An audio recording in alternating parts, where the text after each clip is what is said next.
அனைவருக்கும் வணக்கம். தமிழரசு முத்துசாமி சேனலை பொறுத்த வரைக்கும் பல்வேறு வீடியோக்களை வழங்கிக்கிட்டு இருக்கோம். குறிப்பாக 2026 தேர்தலை முன்னிட்டு தேர்தலுக்கு முன்னாடியும் சரி பின்னாடியும் சரி பல்வேறு கணிப்புகளை நம்ம கொடுத்துருக்குறோம். தேர்தலுக்கு முன்னாடி ஜோன் வைஸ் கான்ஸ்டுவன்டி வைஸ்ன்னு சொல்லிட்டு நிறைய வீடியோக்களை நம்ம பேசியிருந்தோம். இப்போ பார்த்தீங்கன்னாக்கா தேர்தல் முடிஞ்ச பிறகு நேற்று எக்ஸிட் போலாக ரிலீஸ் ஆகிருந்தது.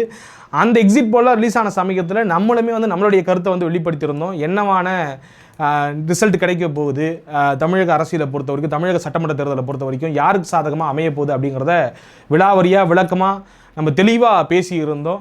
ஆனால் என்னன்னாக்கா இன்றைக்கி எதை பற்றி பேச போகிறோம்னாக்கா நம்மளுடைய கருத்து என்னங்கிறத சொல்லிட்டோம்.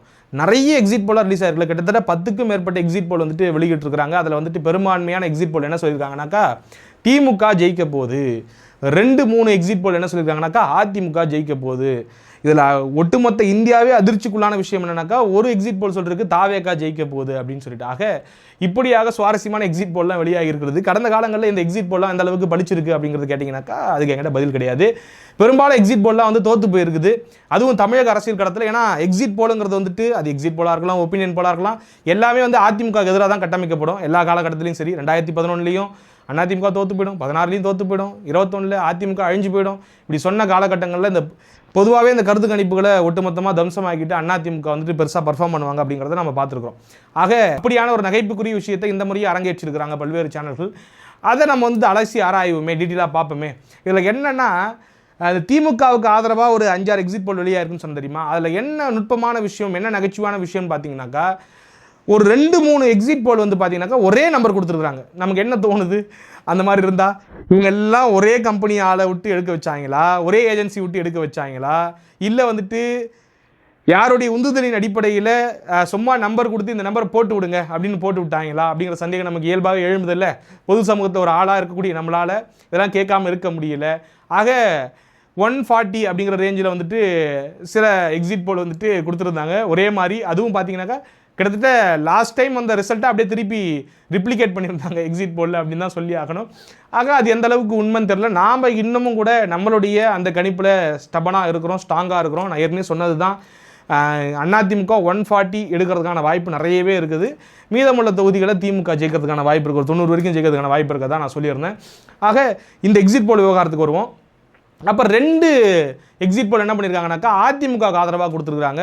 குறிப்பாக டைம்ஸ் நவ்வும் ஓட் வைப்பும் பார்த்தீங்கன்னாக்கா அதிமுக ஆதரவாக எக்ஸிட் போல் வெளியிட்டிருக்கிறாங்க. கிட்டத்தட்ட பார்த்தீங்கன்னாக்கா அவங்களுமே 128 to 147, அப்புறம் பார்த்தீங்கன்னாக்கா 130 வரைக்கும் ஒரு எக்ஸிட் போல் கொடுத்துருக்குறாங்க. இப்படியாக அதிமுகவுக்கு முன் வச்சிருக்காங்க. உடனே நீங்கள் கேட்கலாம், அப்போ அதிமுக ஆதரவாக கொடுத்தா அவங்க சரியாக செயல்பட்டுருக்கிறாங்களா அப்படிங்கிற ஒரு கேள்வி உங்களுக்கு வரலாம். நம்ம என்ன சொல்கிறோம்னாக்கா பொதுவாகவே இந்த எக்ஸிட் போல் மேலே நமக்கு நம்பிக்கை கிடையாது. இந்த போல் அப்படிங்கிறது பார்த்தீங்கன்னாக்கா அவரவர் நம்பிக்கைக்கு ஏற்ப, அவரவர் விருப்பத்துக்கு ஏற்ப தான் பல காலமாக அரங்கேறிக்கிட்டு இருக்கு. இப்போ நான் கொடுக்குறதே கூட எனக்குள்ள ஒரு தாக்கம் இருக்கலாம். நான் என்னுடைய கண்ணில் படுறது எல்லாமே மேபி அதிமுக ஆதரவான ஒரு சூழல் ஏற்படலாம், கண்ணில் தென்படலாம். ஆக நம்ம எந்த அளவுக்கு முயற்சி பண்ணி ஜெனுவனாக கொடுக்க முடியுமோ அதை தான் நம்ம முயற்சி பண்ணுறோம். அப்படியாக தான் அந்த சேனலும் முயற்சி பண்ணுவாங்க. ஆனால் அந்த சேனல்கள்லேயும் பல்வேறு விஷயங்கள் தலையிட்டு நிறைய விஷயங்கள் மாறுது அப்படிங்கிறத நம்ம மறுக்க முடியாது. அந்த அடிப்படையில் வழக்கம் போல் திமுகவுக்கு நிறைய ஆதரவான போல் கொடுத்துருக்குறாங்க. அது எந்த அளவுக்கு ஒர்க் அவுட் ஆகும்னு தெரியல. ஏன்னா வழக்கமாக அந்த போல் பொய்த்து போகி திமுக நிறைய நேரங்களில் தோற்று போயிருக்கு அப்படிங்கிறது தான் யதார்த்தமான உண்மை. ஆக இதை நம்ம நுட்பமாக கவனிக்க வேண்டிய விஷயம். இப்போ முக்கியமான கட்டத்துக்கு வருவோம். டைம்ஸ் நவ்வும் ஓட் வைப்பும் ஒரு பக்கம் அதிமுக கொடுத்துருக்குறாங்க, அதையும் விட்டுருவோம், திமுக கொடுத்ததையும் விட்டுருவோம். இதில் ஆச்சரியமான விஷயம் என்னன்னாக்கா தாவேகா ஆட்சி அமைக்கும், திமுக பார்த்தீங்கன்னாக்கா எதிர்கட்சியாக அமரும், அதிமுக அதில் பாதாளத்துக்கு போய் 22 28 தொகுதியை எடுத்து, அதுவும் 32 வருஷம் ஆண்ட கட்சி, இந்தியாவிலே அதிகமாக ஆண்ட ஒரு மாநில கட்சிக்கு இவ்வளோ பெரிய அங்கீகாரம் கொடுத்துருக்காங்க அந்த எக்ஸிட் போல். அதுக்கு உள்ளபடியே மனம் நெகிழ்ந்து பாராட்டுகளை தெரிவிச்சுக்கலாம். என்ன சொல்லியிருக்காங்கனாக்கா பார்த்தீங்கன்னா அவங்க சில டேட்டாஸ் தான் கொடுத்துருக்குறாங்க. நாங்கள் இங்கே போய் எடுத்தோம், அங்கே போய் எடுத்தோம். அதில் என்ன பெரிய காமெடினாக்கா நாங்கள் அதில் பல சமூக மக்கள்கிட்ட அவங்க கருத்துக்களை கேட்டிருக்கிறாங்க. அதில் 9% நாங்கள் பிராமின்ஸ் கிட்ட கருத்து கேட்டோம் அப்படின்னு சொல்லியிருக்காங்க. அங்கேயே பெரிய சிரிப்பலை தான் நமக்கு. ஏன்னா ஒட்டுமொத்த தமிழ்நாட்டிலேயே 3% தான் பிராமண சமூகத்தை சார்ந்தவர்கள் வாழறாங்க. அவங்கக்கிட்ட ஒரு 9% இவங்க போய் கருத்து கணிப்பு கேட்டிருக்கிறாங்களா. எனக்கு அப்போ என்ன தோணுச்சுனாக்கா இவங்க சென்னையை தாண்டி எங்கேயும் ட்ராவல் பண்ணலை, வெஸ்ட் மாம்பலம் டி நகரில் மட்டுமே போயிட்டு எக்ஸிட் போல் எடுத்துக்கிறாங்க. இந்த வட மாநிலங்கள்லேருந்து வரக்கூடிய அந்த மீடியாஸ் இருக்குல்ல, அவங்களுக்கு தமிழ்நாட்டுடைய அரசியல் களம் தெரியாது, தமிழ்நாட்டினுடைய அரசியல் சூழல் தெரியாது, தமிழ்நாட்டினுடைய எந்தவித புரிதலுமே இருக்காது. ஒரு ஊரில் எப்படி ஓட்டு போடுவாங்க, ஊருக்கு ஊர் எப்படி ஓட்டிங் பேட்டர்ன் மாறும், பகுதிக்கு பகுதி எப்படி மாறும், ஒரு சமூகத்தினுடைய தாக்கம் எந்த அளவுக்கு இருக்கும், அங்கே இருக்கக்கூடிய பெரும்பான்மை சமூகம் யாருக்கு வாக்கு போடுறாங்க, ஒடுக்கப்பட்ட சமூகம் வந்துட்டு எதை முன்னிறுத்தி வந்து வாக்குகளை செலுத்துகிறாங்க, இப்படி எந்தவித புரிதலுமே கிடையாது. ஓட் பாலிடிக்ஸை பற்றி எதுவுமே தெரியாமல் ஒரு நீங்கள் ஒட்டுமொத்தமாக இந்தியா முழுக்க ஒரு பேட்டர்ன் இருக்கும். ஏன்னா இந்தியா முழுக்க இப்போ வட மாநிலங்கள்லாம் பார்த்தீங்கன்னாக்கா மத ரீதியாக ஒரு கன்சாலிடேஷன் நடக்கும். ஆனால் தமிழ்நாடு அப்படி கிடையாது. தமிழ்நாட்டில் வந்துட்டு சாதி இல்லை, நம்ம சாதி ஒழிப்பு நோக்கி நகர்ந்துக்கிட்டு இருக்கோம் அப்படின்னு சொன்னாலும் கூட இன்றைக்கும் கூட பார்த்தீங்கன்னாக்கா வாக்குகள் வந்துட்டு சாதியாக கன்சாலிடேட் ஆகிருக்குங்கிறத யாருமே மறுக்க மாட்டாங்க. அப்போ பல்வேறு ஃபேக்டர்ஸ் இங்கே ப்ளே பண்ணுது. கேண்டிடேட்னுடைய பலம், சாதி பலம், இது போக பணம், கொடுக்கப்படுற வாக்குகளுக்கு கொடுக்கப்படுற பணம், இந்த கலாச்சாரமும் தமிழ்நாட்டில் மட்டும்தான் இருக்குது. ஆக நிறைய விஷயங்கள். அதே மாதிரி அதுக்காக வேறு எந்த விஷயத்தையுமே கன்சிடர் பண்ண மாட்டாங்களான்னு கேட்டிங்கனாக்கா அதுவும் பண்ணுவாங்க. இப்போ ஒரு அரசு இருக்குனாக்கா அந்த அரசு செஞ்சுருக்கக்கூடிய நல்ல திட்டங்கள், இதுக்கு முன்னாடி இருந்த அதிமுக அரசு செஞ்ச நல்ல திட்டங்கள், இது எல்லாமே கணக்கில் எடுத்துக்கொள்ளப்படும். பல்வேறு ஃபேக்டர்ஸ்கள் ரோல் ப்ளே பண்ணி ஒரு சைடாக வந்துட்டு அந்த வெற்றிக்கான பாதை போய்கிட்டு இருக்குது அப்படிங்கிறது நம்மளால் வந்துட்டு அவ்வளோ எளிதாக கணிச்சிட முடியாது. அதுவும் நேஷனல் மீடியாலாம் வந்துட்டு இங்கே கணிக்கிறதுங்கிறது வந்துட்டு ரொம்ப ரொம்ப கஷ்டமான விஷயம். இங்கே இருக்கக்கூடிய ஆட்கள் வந்துட்டு அதை ஓரளவுக்கு துல்லியமாக கணிக்கிறதுக்கான ஒரு முயற்சி எடுப்பாங்க. அப்படியாக நிறைய சர்வேக்களும் எடுத்துருக்குறாங்க. அந்த வகையில் பார்த்தீங்கன்னாக்கா ஸ்பிக் மீடியான்னு சொல்லிட்டு தொடர்ச்சியாக ஒரு நம்ம மாநிலத்தில் இயங்கக்கூடிய ஒரு ஏஜென்சி, சர்வே ஏஜென்சி, அவங்க பார்த்தீங்கன்னாக்கா 3 தேர்தலாக துல்லியமாக கணிச்சிக்கிட்டு இருக்கிறாங்க. 16, 21 சொல்லிட்டு அவங்க இப்போ 26லையும் கணிச்சு சொல்லியிருக்காங்க. அவங்களுமே அதிமுகவுக்கு ஆதரவான ஒரு ஸ்டாண்ட் எடுத்துருக்காங்க. ஒரு 130 தொகுதிகளை அதிமுக கொடுத்துருக்குறாங்க. அப்போ நம்ம அதை ஏற்றுக்கிறோம். கடந்த காலங்களில் வந்து பார்த்தீங்கன்னாக்கா கரெக்டான ஒரு சர்வே எடுத்து கொடுத்துருக்காங்க அப்படிங்கிற அடிப்படையில் நம்ம இதை வந்துட்டு அந்த புள்ளியில் வச்சு பார்க்குறோம். ஆக இந்த சர்வே எடுக்கக்கூடிய ஆட்களுக்கான அந்த ஏதோ நிறைய மெத்தட்லாம் சொல்கிறாங்க, இந்த செஃபாலஜி மெத்தடு, அந்த மெத்தட், இந்த மெத்தடுன்றாங்க. முதல்ல வந்துட்டு அட்லாஸ்ட் May 4 சொல்லக்கூடிய விஷயத்தை யாராலையும் எக்ஸாக்டாக சொல்ல முடியாது.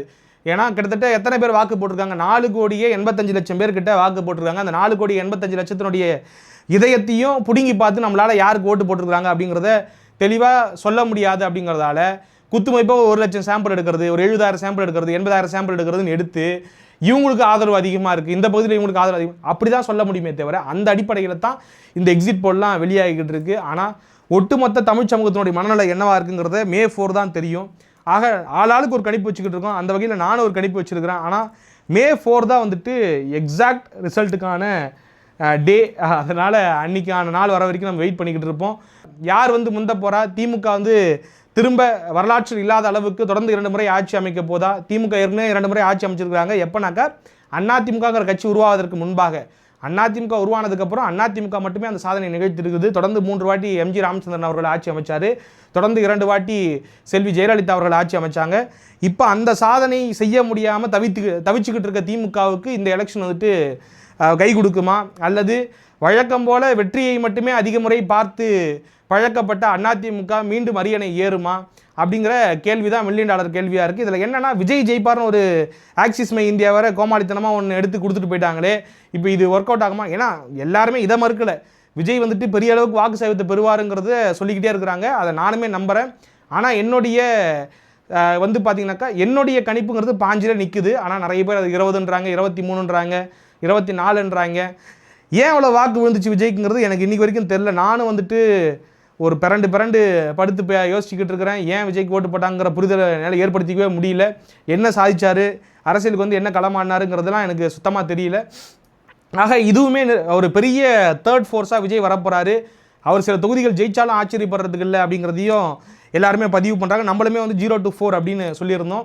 ஆக இதுதான் சூழலாக இருக்குது. இதில் வந்துட்டு இன்னும் உற்று நோக்க வேண்டிய விஷயம் என்னன்னாக்கா 3 விஷயம் தெரிஞ்சு போச்சு. ஒன்று, திமுக இல்லை அதிமுக யாராவது ஒருத்தங்க ஆட்சி அமைக்க போகிறாங்க. நம்மளுடைய கணிப்புங்கிறது அதிமுக. பல பேர் திமுகன்றாங்க, சில பேர் அதிமுகன்றாங்க. இது போக விஜய் வந்துட்டு பெரிய ஃபேக்டராக இருப்பாப்ல. நம்ம எல்லாரும் நினச்சோம் விஜய் வந்துட்டு ஒரு ஸ்பாய்லர். நான் கூட ஆரம்ப காலகட்டத்தில் என்ன நினச்சேன், விஜய் ஜஸ்ட் அ ஸ்பாய்லர், ஒரு 12% எடுப்பார், 5% எடுப்பார். ஆனால் அதை தாண்டி அடுத்த எலெக்ஷனில் ஒரு மெயின் ஃபோர்ஸாக மாறுவதற்கான வாய்ப்பும் கூட அவர் ஏற்படுத்திக்குவாரோ, தன் தலைமையில் ஒரு கூட்டணி அமைப்பதற்கான முகாந்திரத்தை இந்த எலெக்ஷன் ஏற்படுத்தி கொடுத்துருமோ அப்படிங்கிற யோசனை எனக்கு வருது.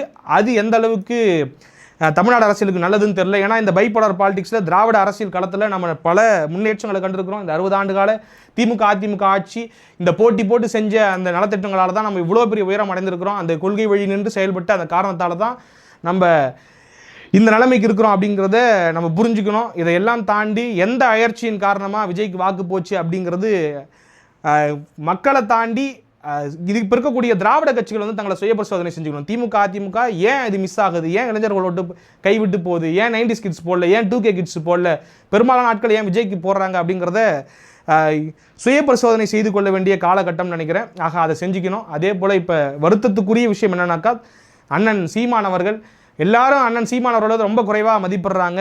4%ன்றாங்க, 3%ன்றாங்க. எனக்கு அவரோட சுத்தமாக உடன்பாடு கிடையாது. அவர் அரசியலில் வந்துட்டு எனக்கு எதுலையுமே ஏற்பு கிடையாது அப்படின்னு வச்சுக்கிட்டாலும் கூட அவருடைய உழைப்பை நான் மதிக்கிறேன் பெருசாக.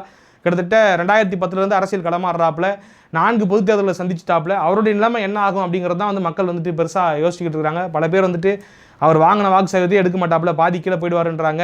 என்னுடைய கணிப்புமே வந்துட்டு ஒரு 6 அந்த அளவுக்கு இருக்குன்னு தோணுது. ஆனால் சில பேர்லாம் நான் 6ன்னு சொன்னாலே வந்துட்டு 6லாம் வராது, 4 வரும், 3 வரும்ன்றாங்க. நிறைய என்னுடைய நண்பர்களே சொல்கிறாங்க. ஆக அண்ணன் சீமானுடைய அந்த நிலைமை என்னவா இருக்க போகுது? இதை தாண்டி தொடர்ச்சியாக சீமான் அவர்களுக்காக பேசக்கூடிய எண்ணற்ற ஆட்கள் இருக்கிறாங்க. அதாவது ஊடகங்களில் பேசக்கூடிய ஆட்கள், அவங்களாம் வந்து இன்னமும் நம்பிக்கையோடு இருக்கிறாங்க. சீமான் வந்துட்டு 10 தாண்டுவார், 12 தாண்டுவார்னு. ஆனால் அந்த அளவுக்கு எனக்கு பெரிய நம்பிக்கை கிடையாது. நான் ஒரு 6ங்கிறத ஃபிக்ஸ் பண்ணி வச்சுருக்கிறேன். சீமான் அவர்களுக்கு என்ன வாக்கு சதவீதம் கிடைக்க போகுது, விஜய் அவர்கள் என்ன வாக்கு சதவீதம் எடுக்க போகிறாரு, என்ன இம்பாக்டை வருகிற தேர்தல்களில் அவர் செய்ய போகிறாரு அப்படிங்கிறத பார்க்க போகிறோம். அதிமுக மீண்டும் ஆட்சி அமைக்கிறதா இல்லை திமுக மீண்டும் ஆட்சி அமைக்கிறதா அப்படிங்கிற கேள்வியோடு நானும் மே 4க்காக காத்திருக்கிறேன். நீங்களும் காத்திருங்க. மே 4 அன்னைக்கு மீண்டும் ஒரு அற்புதமான வீடியோவில் உங்களை சந்திக்கும் வரை உங்களிடம் விடைபெறுவது உங்கள் நண்பன் தமிழரசன்.